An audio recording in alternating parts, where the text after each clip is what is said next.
Welcome back to Siri creations. Friends, ಇವತ್ತು ಒಂದು semi bridal design ಮಾಡೋದು ಹೇಗೆ ಅಂತ ಕಲ್ತ್ಕೊಳ್ಳೋಣ. ಮೊದಲಿಗೆ ನಾನು ಲೇಸ್ಗೆ ಲಾಕ್ ಮಾಡ್ಕೋತಾ ಇದ್ದೀನಿ. ಹಾಗೆಯೇ ಇವತ್ತಿನ ಡಿಸೈನ್ಗೆ ನಾನು regular ನೀಡಲ್ನ ತೊಗೊಂಡಿರೋದು needle number 10 0.75 mm.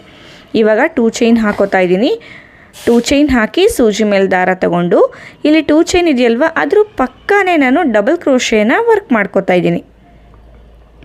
So ಇವತ್ತಿನ ಡಿಸೈನ್ಗೆ 6 ಎಳೆ ದಾರ ತಗೊಂಡಿರೋದು.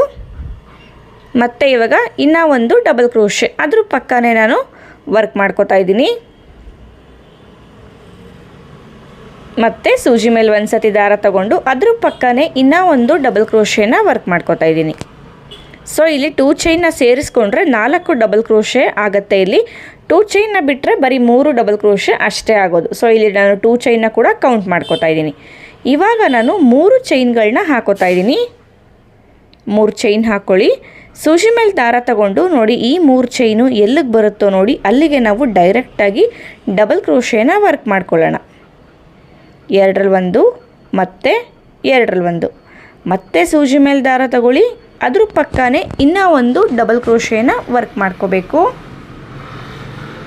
ನೋಡಿ 2 ಡಬಲ್ ಕ್ರೋಶೆ ಮಾಡಿ ಆಯಿತು. ಇವಾಗ ನಾನು ಒಂದು ಬೀಡನ್ನ ತಗೋತಾ ಇದ್ದೀನಿ.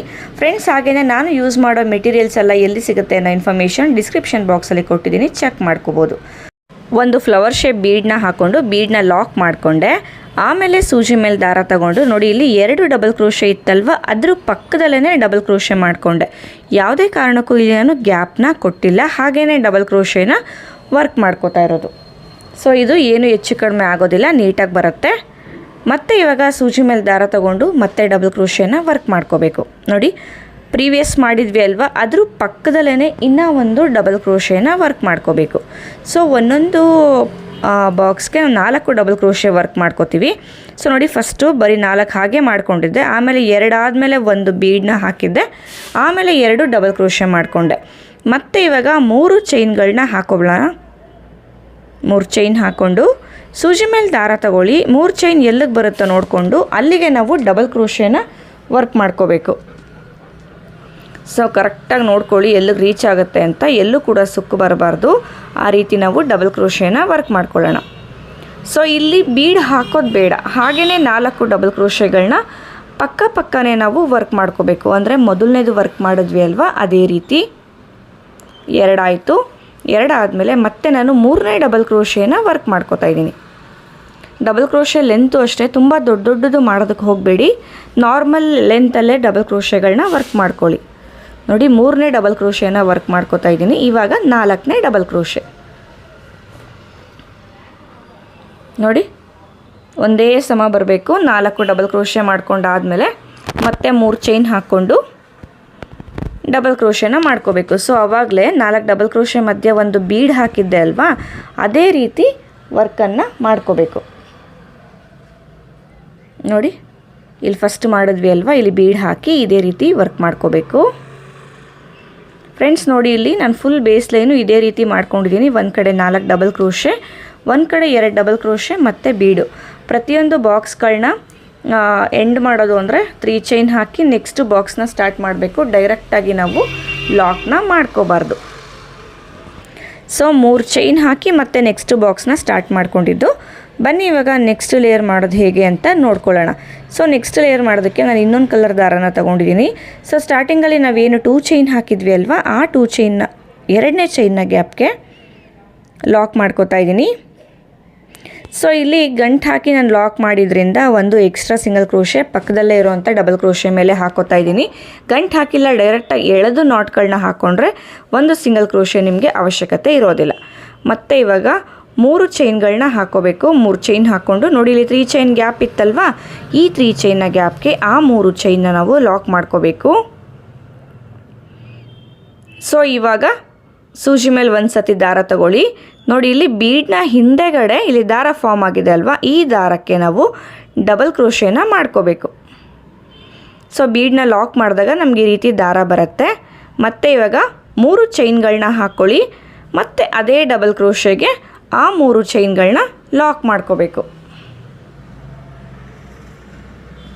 ಸೊ ಲಾಕ್ ಮಾಡಿ ಆದಮೇಲೆ ಮತ್ತೆ ಇನ್ನೂ ಒಂದು ಡಬಲ್ ಕ್ರೋಶೆ, ಸೇಮ್ ಅದೇ ಬೀಡ್ನ ಹಿಂದೆಗಡೆ ಇರೋ ದಾರಕ್ಕೆ ಡಬಲ್ ಕ್ರೋಶೆನ ವರ್ಕ್ ಮಾಡ್ಕೋಬೇಕು.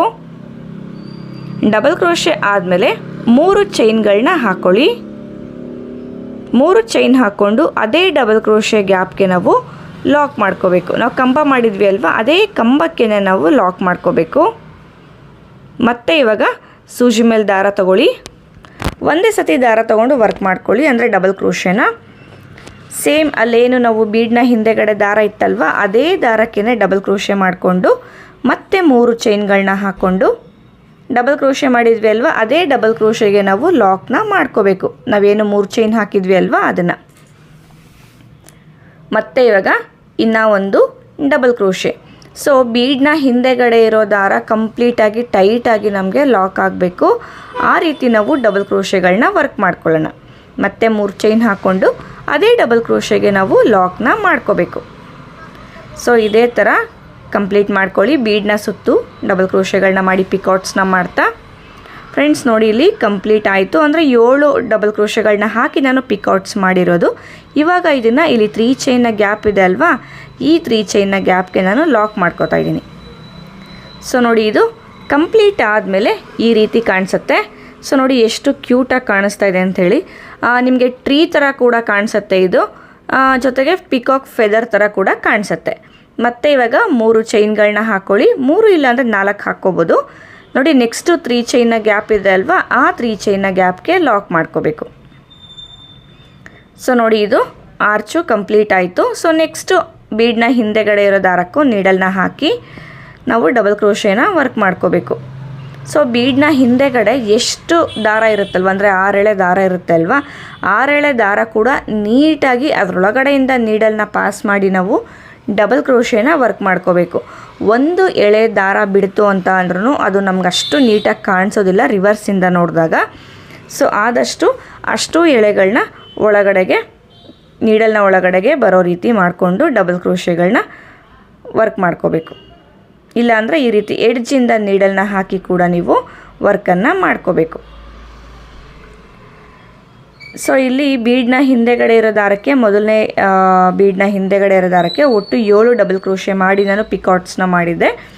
ಸೊ ಇನ್ನು ಎಷ್ಟು ನಮಗೆ ಬೀಡ್ಸ್ ಹಾಕಿ ನಾವು ಜಾಗ ಮಾಡಿದ್ದೀವಿ ಅಲ್ವಾ ಆರ್ಚ್ನ ಮಾಡೋದಕ್ಕೆ, ಅಲ್ಲಿಗೆ 7 ಹಾಕೋಬೇಕು. ಒಂದಕ್ಕೆ 7, ಒಂದಕ್ಕೆ 6 ಈ ರೀತಿ ಮಾಡ್ಕೋಬಾರ್ದು. ಕೌಂಟಿಂಗ್ಸು ಕರೆಕ್ಟಾಗಿ ಇರಬೇಕು ನಮಗೆ. ನೋಡಿ, ಡಬಲ್ ಕ್ರೋಶೆ ಆದಮೇಲೆ 3 ಚೈನ್ ಹಾಕಿ ಅದೇ ಡಬಲ್ ಕ್ರೋಶೆಗೆ ಲಾಕ್ ಮಾಡ್ಕೋತಾ ಇದ್ದೀನಿ. ನೋಡಿ, ಇಲ್ಲಿ ಮೊದಲನೇ ಆರ್ಚು ಎಷ್ಟು ಕ್ಯೂಟಾಗಿ ಬಂದಿದೆ ಅಂತ ಹೇಳ್ಬಿಟ್ಟು ಇದೇ ಥರ ಪೂರ್ತಿ ಎಂಡ್ವರೆಗೂ ಕಂಟಿನ್ಯೂ ಮಾಡಿ ಯಾವ ರೀತಿ ಕಾಣಿಸುತ್ತೆ ಅಂತ ಹೇಳಿ ನಾನು ತೋರಿಸ್ತೀನಿ ನಿಮಗೆ ಟ್ರೀ ಶೇಪಲ್ಲಿ ಕಾಣಿಸ್ತಾ ಇದೆಯಾ ಅಥವಾ ಫೆದರ್ ಶೇಪಲ್ಲಿ ಕಾಣಿಸ್ತಾ ಇದೆಯಾ ಅನ್ನೋದನ್ನು ಕಮೆಂಟ್ ಮಾಡಿ ತಿಳಿಸಿ. ಫ್ರೆಂಡ್ಸ್, ಏನು ನೀವು ನೋಡ್ತಾ ಇದ್ದೀರಾ, ಸೊ ಇದು ಕಂಪ್ಲೀಟ್ ಆಗಿದೆ. ನಿಮಗೆ ಕುಚ್ಚು ಬೇಡ ಅಂದರೆ ಇಷ್ಟಕ್ಕೇ ನೀವು ಸ್ಟಾಪ್ ಮಾಡ್ಕೋಬೋದು. ನಿಮಗೆ ಕುಚ್ಚು ಬೇಕು ಅಂದರೆ ಇಲ್ಲಿ ನಾವೇನು 3 ಚೈನ್ ಹಾಕಿದ್ದೀವಿ ಅಲ್ವಾ, ಅಲ್ಲಿಗೆ ಕುಚ್ಚನ್ನ ಕೂಡ ನೀವು ಹಾಕೋಬೋದು. ಸೊ ಕುಚ್ಚು ಹಾಕಿದ್ರೆ ಡಿಸೈನು ಈ ರೀತಿ ಕಾಣಿಸುತ್ತೆ. ಇಲ್ಲಿ ಕುಚ್ಚನ್ನ ಕಟ್ಟೋದಕ್ಕೆ ಬರೀ ನಾನು 60 ಎಳೆ ದಾರ ತೊಗೊಂಡೆ. ಅದನ್ನು ಉಲ್ಟಾ ಡಬಲ್ ಮಾಡಿದಾಗ ಬರೀ 120 ಎಳೆ ದಾರದಲ್ಲಿ ಸಣ್ಣದಾಗಿ ಕುಚ್ಚನ್ನ ಕಟ್ಕೊಂಡಿರೋದು. ಫ್ರೆಂಡ್ಸ್, ಇವತ್ತಿನ ಡಿಸೈನ್ಗೆ ನಾವು ಚಾರ್ಜ್ ಮಾಡ್ಬೋದು ಅಂತ ಅಂದರೆ 550ಇಂದ 700ವರೆಗೂ ಈ ಡಿಸೈನ್ಗೆ ನಾವು ಚಾರ್ಜ್ ಮಾಡ್ಬೋದು. ಈ ಡಿಸೈನ್ ನಿಮ್ಮೆಲ್ಲರಿಗೂ ಇಷ್ಟ ಆಗಿದೆ ಅಂತ ತಿಳ್ಕೊತೀನಿ. ಇಷ್ಟ ಆದರೆ ಲೈಕ್, ಶೇರ್ ಹಾಗೆ ಕಮೆಂಟ್ ಮಾಡೋದನ್ನು ಮರಿಬೇಡಿ. ಹಾಗೆ ಕ್ಲಾಸಸ್ಗೆ ಯಾರಾದರೂ ಸೇರ್ಕೋಬೇಕು ಅನ್ನೋ ಇಂಟ್ರೆಸ್ಟ್ ಇದ್ದರೆ ಇಲ್ಲೇ ಡಿಸ್ಪ್ಲೇ ಆಗ್ತಾ ಇರೋ ನಂಬರ್ಗೆ ನೀವು ನನ್ನ ಕಾಂಟ್ಯಾಕ್ಟ್ ಮಾಡ್ಬೋದು. ಮೆಟೀರಿಯಲ್ಸ್ ಏನಾದರೂ ಪರ್ಚೇಸ್ ಮಾಡಬೇಕು ಅಂತ ಅಂದರೆ ಕವಿತಾ ಎಂಟರ್ಪ್ರೈಸಸ್ ಅವ್ರದ್ದು ಲಿಂಕು ನಾನು ಡಿಸ್ಕ್ರಿಪ್ಷನ್ ಬಾಕ್ಸಲ್ಲಿ ಹಾಕಿರ್ತೀನಿ. ಒಂದು ಸತಿ ನೀವು ಚೆಕ್ ಮಾಡ್ಕೊಳ್ಳಿ. Thank you.